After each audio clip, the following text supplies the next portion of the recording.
এবার একটু আমি যেটা জানতে চাই যে এই যে আপনি ইরানে গেছেন, তারপর আমি কিছু সিন দেখেছি যে আপনি মরুভূমির মাঝখান দিয়ে হেঁটে যাচ্ছেন, বাংলাদেশি অনেকে এসে আপনাকে হাই হ্যালো করছে, কথা বলছে, আনন্দ প্রকাশ করছে, আপনাকে এগিয়ে দিচ্ছে।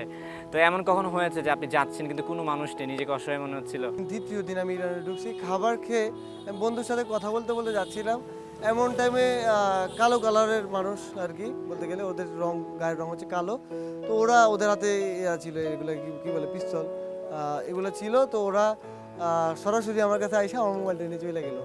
আমি তো পুরা মানে অবাক যে আমার মোবাইলটা হঠাৎ হঠাৎ এরকম হবে আমি চিন্তা করিনি। পরে আমার মোবাইলের মধ্যে আবার অনেক ডকুমেন্ট আছে, আমি তো পুরো টেনশনের মধ্যে পড়ে গেছি। সাথে সাথে আমি জোরে জোরে চিৎকার করা শুরু করলাম। যখন চিৎকার করা শুরু করলাম, মানে আশেপাশে যত মানুষ আছে সবাই চলে আসছে। এখন সবাই যে আসছে, সবাইকে আমি বুঝাইতেছি, ইংলিশে বুঝাইতেছি যে মাই ফোন। তো ইংলিশে, হিন্দিতে, উর্দুতে, বাংলাতে, কোনো ভাষায় আসলে তারা বুঝে না। তারা একটা ভাষায় বুঝে, সেটা হচ্ছে ফার্সি। আচ্ছা। তো ফার্সি ভাষা যে বুঝে, এখন আমি তাদেরকে কেউ বুঝাতে পারতেছি না যে আমার মোবাইল নিয়ে গেছে। তো পরবর্তী একটা মানুষ আসছে, সে হালকা হালকা উর্দু বুঝে। পরে অনেক কষ্টে তাকে বুঝাইলাম। পরে সে বলতেছে এটা আর আসা সম্ভব না। পরে আমি বলতেছি যত টাকা দরকার, আমার এই মোবাইলটা দরকার, আমি তোর বলতে তাদের টাকা দিব, আমি তাদেরকে কিছু বলবো না, কিছু করবো না, আমার জাস্ট মোবাইলটা দরকার, যা দরকার আমি দিব। পরে বলতেছে ডাকাইতে যদি মোবাইল নিয়ে যায় তাহলে এই মোবাইল কি আর আপনি পাবেন? এটা কখনোই পাবেন না। 10 মিনিট পর এতটুকু ছোট ছোট কয়েকটা বাচ্চা আসলো। আসার পরে বলতেছে আপনি এখানে বসুন, বেশিক্ষণ লাগবে না। মানে ভাষাগুলো কিন্তু ট্রান্সলেট করে দিতেছিল ওই লোক। তো বলতেছে যে আপনি এখানে বসুন, আপনার মোবাইল। আরেকটা গ্রুপ যে ওদেরকে ধরছে, আমি যখন চিৎকার করছিলাম আর কি মূলত, তখন আরেকটা গ্রুপ শুনছিল, ওদেরকে যে ওই গ্রুপটা যে ওদের ধরছিল।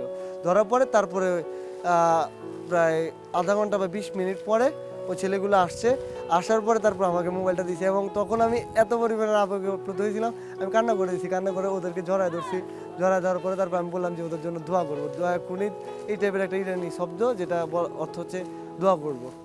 আচ্ছা, এই যে এরকম কিছু গল্প শুনতে যাচ্ছিলাম, এরপর তারপর যখন আমি ইন্ডিয়াতে প্রবেশ করি, আমি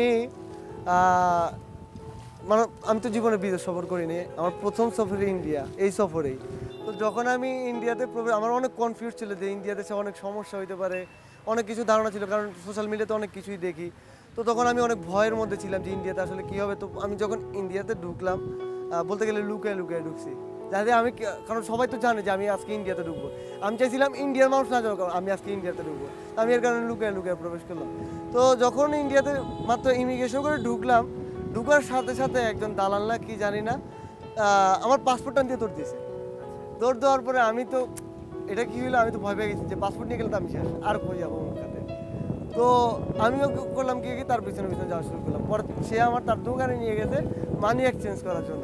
এর মধ্যে তিনি আবার করলে কি মানি এক্সচেঞ্জ করলাম। পরে আমি বললাম সমস্যা নেই, আপনি এইভাবে বললে তো আমি আপনার কাছে মানি এক্সচেঞ্জ করবো। পরে মানি এক্সচেঞ্জ করলাম, করার পরে পরে তিনি মনে হয় 1000 রুপির মতো আমাকে কম টাকা দিয়েছে, যেহেতু আমি এখন দেখতেছি কিছু বুঝতেছি না।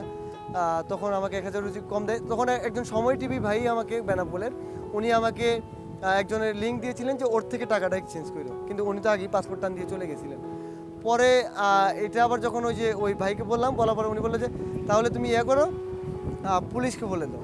তো পুলিশের কাছে যে আবার গেলাম, যাওয়ার পরে বললাম, পুলিশ আবার ওরা ধরে আনছে। আনার পরে পরে পুলিশ বলতেছে যে তুই যে এগুলো করতেছ, তুই কি আমাদের দেশের ইজ্জত ডুবাবি? পরে ওরা ধমক টমক দিয়া তারপরে বলতেছে ওর যত টাকা পাবে, গুগলের মধ্যে সার্চ করলো যে এখন রেট কত, ওই হিসাবে তারপরে আমাকে কিছু টাকা ফেরত দিলে। বলতেছে পরে মাফ চাচ্ছে আর কি, যে বলছে ভাই আর নিয়েন না। পরে আমি বলছি আচ্ছা ঠিক আছে, সমস্যা নেই, কিন্তু আপনার পাসপোর্টটা ট্রানজিশন এটা ঠিক করেননি। পরবর্তীতে আমি পাসপোর্টটা নিয়ে হাঁটা শুরু করলাম। তাই যে যার পথে ইরান ছিল, ইন্ডিয়াতে আরও কিছু বেশ ঘটনা আছে। যেমন হচ্ছে আমি প্রথম দিন একটা মসজিদে গেছিলাম থাকার। প্রথম দিন ছিলাম আমি একটা হোটেলে, দ্বিতীয় দিন ছিলাম একটা মসজিদে গিয়েছিলাম। ভাবছিলাম যে একটা মসজিদে থাকবো, মসজিদে থাকার চিন্তা ভাবনা ছিল। তো যখন ইন্ডিয়াতে একটা মসজিদে গেলাম, তাদের মধ্যে আর কি ভয় কাজ করে যে বাংলাদেশ থেকে একটা বাইরের লোকদের মানে মানে এটা তারা এই কারণেই, কারণ ইন্ডিয়ার মধ্যে অনেক ধরনের হয়তো সমস্যা চলে, যার মুসলিমদের মধ্যে আর কি ভয় কাজ করে যে এটার জন্য হয়তো কোনো দাঙ্গামা লাগতে পারে। পরের দিন আরেকটা মসজিদে গেলাম, লাস্ট দিন মসজিদে বলতেছে আসানসোলের একটু আগে মনে হয়, জায়গাটার নাম বর্গাপুর না কি একটা জানি নাম। তো ওই জায়গায় মূলত হচ্ছে কি আপনার এই যে মসজিদে ঢুকার পরে ওনারা বলতেছে যে আপনি আর ইন্ডিয়াতে হাঁটার প্রয়োজন নাই, ইন্ডিয়া মানে অনেক রিস্ক। ও দেশে মুসলিমরাই বলতেছে মসজিদের ভিতরে, ইন্ডিয়া অনেক রিস্ক, আমরা এখানে আপনার যেই কোনো সমস্যা হইতে পারে, আপনি আর হাঁটিয়েন না। পরে আমি তো টেনশনের মধ্যে পড়ে গেলাম, না হাঁটলে কীভাবে হবে, আমার তো হাঁটতেই হবে। পরে আমি ভাবলাম যে তাহলে আর আমি কাউকেই বলবো না যে আমি সফর করতেছি ইন্ডিয়া, কাউকে আমার পরিচয় দিব না। তো তখন আমি টোটালি করলাম কি রাস্তা যে হাইটে যে যাচ্ছিলাম কাউকে কোনো কিছু আমি টোটালি কোনো দিনই বলি নাই। জাস্ট হোটেলে ছিলাম আর রাস্তার মধ্যে মাঝে মধ্যে 1-2 রাত ঘুমাইলেও, একবার রেলওয়ে স্টেশন সবার সামনে সারা রাত জাগনা ছিলাম, ঘুমাইনি। যদি ঘুমাইলে আবার যদি পাসপোর্ট নিয়ে যায়, আমার ফোন নিয়ে গেলে আমার কোনো সমস্যা না, আমার মূল কথা হচ্ছে পাসপোর্ট আমার লাগবে। আর পাসপোর্ট নাই মানে আমি শেষ, আমি আর মক্কা পর্যন্ত যাইতে পারবো না। তো মক্কা পর্যন্ত যাওয়ার জন্য আমি বলতে গেলে ইন্ডিয়াতে প্রায় আমি 1.5-2 লাখ টাকা জাস্ট হোটেল ভাড়া দিয়েছি ঘুমানোর জন্য। নাহলে আমি মূলত হোটেলে থাকার পাবলিকও না, আমি একটা দেশে গেলে খুবই কম খরচে থাকি, কারণ যখন থাকার জায়গা থাকে না আমি রাস্তায় ঘুমাই, দরকার হলে তাঁবু আছে, হ্যামক আছে, রাস্তার মধ্যে ঘুমিয়ে থাকি। আচ্ছা ঠিক আছে, এইভাবেই আসলে ভ্রমণ করতে পছন্দ আপনার করি। কাঁধে একটা লম্বা ব্যাগ ছিল, ব্যাগে কি কি ছিল আপনার? ব্যাগের মধ্যে ছিল একটা হ্যামক ছিল, আমার জামা কাপড় ছিল এবং আসলে বিভিন্ন কিছু ছিল। এবং আমি যেহেতু অনেক লম্বা একটা জার্নি করতেছি, তাই আমি বেশি কিছু আসলে নিতে পারিনি। বেশি কিছু এই জন্য নিতে পারিনি, অনেক লং জার্নি, এটা নিয়ে আমার হাঁটতে হবে। তো যেহেতু আমাকে হাঁটতে হবে সেই জন্য আসলে আমি বেশি কিছু নেইনি। প্রায় কখনো কখনো 6-7 কেজি ছিল, কখনো 10 কেজি, এক এক সময় এক এক ধরনের ইয়ে ছিল। যখন আমি শারজাতে প্রবেশ করি তখন যে সপ্ত মরুভূমি, কারণ পাকিস্তানে আমি নেই এই কারণেই পাকিস্তান আমাকে পুলিশ প্রোটোকল দিয়েছিলেন আচ্ছা পুরাটাতে? পুরাটা। তো ওখানে তো আসলে একটা বাড়িঘর কিছুই নেই, আমার সাথে সাথে পুলিশ হাঁটতো, পুলিশের গাড়ি ছিল প্রতিটা, মানে আপনি যতক্ষণ হাঁটতেন ততক্ষণ পুলিশ থাকতো আপনার সঙ্গে? 24 ঘন্টা। আচ্ছা 24 ঘন্টা আমার সাথে পুলিশ ছিল এবং আমার সাথে সাথেই পুলিশ যেত এবং তাদের সাথেই আমি ঘুমাইতাম, কারণ ওখানে কিছুই নেই। কারণ আর ওইখানে পাকিস্তানি মানুষরা যারা আছেন তাদের কাছ থেকে শুনতাম যে বালুচিস্তান অনেক খারাপ একটা জায়গা, ওইখানে গেলে মেরে ফেলবে ডাইরেক্টলি। কারণ ওইখানে যে বেশিরভাগ এরকম শুনতাম বাইরে যারা যায় তাদেরকে নাকি কিডন্যাপ করে তারপর মূলত পাকিস্তানের নাম বদনাম করার জন্য তারা এই কাজটা করে। কারণ তারা চাচ্ছে যে পাকিস্তানকে বদনাম করার জন্য, কারণ পাকিস্তানের সাথে বালুচিস্তানের টোটালি আলাদা একটা সম্পর্ক। যেরকমটা হচ্ছে বাংলাদেশের সাথে পাকিস্তানের, পূর্ব পাকিস্তান বাংলাদেশের যে একটা সম্পর্ক যেরকম ছিল, সেম এখন পাকিস্তান আর বালুচিস্তানের সম্পর্ক এক। কিন্তু ঘটনা হচ্ছে যখন আমি পাকিস্তান প্রবেশ করলাম, যারা বললো যে বালুচিস্তান মানুষগুলো খারাপ, আমি বালুচিস্তানে প্রবেশ করার পর আমার কাছে এটাও মনে হয়েছে বালুচিস্তানের মানুষের মতো মানুষ যেরকম ভালো এরকম মানুষ মনে হয় না পুরো পৃথিবীতে আছে। এনারা এত পরিমাণে সহজ সরল, আপনি যদি একটু জোরে কথা বলেন তারা ভয় পেয়ে যাবে, মানে তারা খুবই সহজ সরল মনের। আর একটা জিনিস তাদের জন্য আমার খারাপ লাগছে বালুচিস্তানের, যে পুরো বালুচিস্তানের গ্যাস এবং কারেন্ট দিয়ে বলতে গেলে পুরো পাকিস্তান চলে, কিন্তু পুরো বালুচিস্তানের মধ্যে কারেন্ট নেই। তো অনেক কিছুই আছে। আসলে আমি যেহেতু প্রকৃতিকে ভালোবাসি, মানুষকে ভালোবাসি, তো মানুষের খারাপ লাগাগুলো দেখলে আমার নিজের কাছে খারাপ লাগে।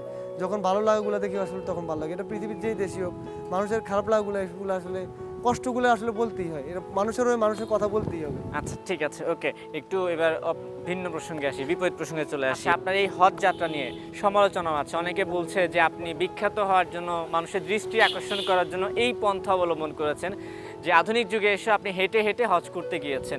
এই সমালোচনা বা এই প্রশ্নের উত্তর কি দিবেন আপনি? প্রথমত আমি যখন বাড়ি থেকে বাইরেছি অনেকেই সমালোচনা করছেন বা ভুল বুঝছেন বলতে গেলে, এখন অনেকেই বুঝেন জিনিসটা। প্রথম যারা আলেম বা যারা ছিলেন তারাও বলতে গেলে আমার বিপরীতেই ছিলেন। যখন আমাকে জানতে শুরু করলেন তখন এখন আমার অনেকেই সবাই বলতে গেলে পজিটিভ, কারণ সবাই এখন আমার ব্যাকগ্রাউন্ড সম্পর্কে, আমি যে ট্রাভেল করতে চাই এগুলো জানেন।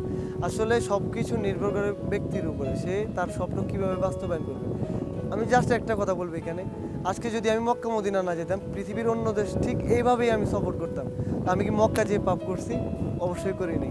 আসলে আমাদেরকে ইসলামটা বোঝা প্রয়োজন। ইসলাম সম্পূর্ণ হচ্ছে পজিটিভ। আপনি পুরো কোরআন যদি একটু খুঁজে দেখেন, একটা ওয়ার্ড যদি পান যে নেগেটিভ, পুরো কোরআনের মধ্যে একটা ওয়ার্ড নাই যেটা নেগেটিভ। তো আমরা মুসলিম হয়ে নেগেটিভ চিন্তা ভাবনা কেন করবো? অবশ্যই আমরা নেগেটিভ চিন্তা ভাবনা করবো না।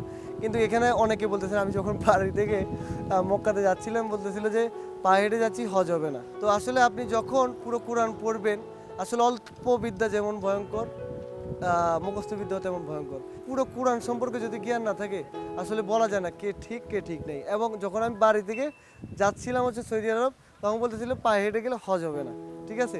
পরবর্তীতে এখন বলতেছে যে অনেকেই যে বিমানে না আসলে হজ হবে না। তো এখানে হজ করার কি সাবজেক্ট নাকি 52টা সাবজেক্ট? এখানে তো আমি সফর করতেছি, এটা হচ্ছে আমার ভাল লাগে ট্রাভেল করতে। আর এইটা অনেকেই চিন্তা করে না যে ওনারা যে বলতেছে পায়ে হেঁটে না আসলে হজ হবে না। তো এটা বলে যে ওনারা যেই কথাটা বলতেছেন ওনাদের কিন্তু ইমান যাচ্ছে, কারণ আপনি একটা জিনিস চিন্তা করেন, বিচারটা আসলে করবে কি? অবশ্যই আল্লাহ। তো এনারা যে সরাসরি বলে দিচ্ছে যে ওনার হজ হবে না, তাহলে ওনাদের কি ইমানটা আছে? এটা প্রশ্ন ওনাদের কাছে আমার। এবার আপনার পরে গন্তব্য কি? এর পরে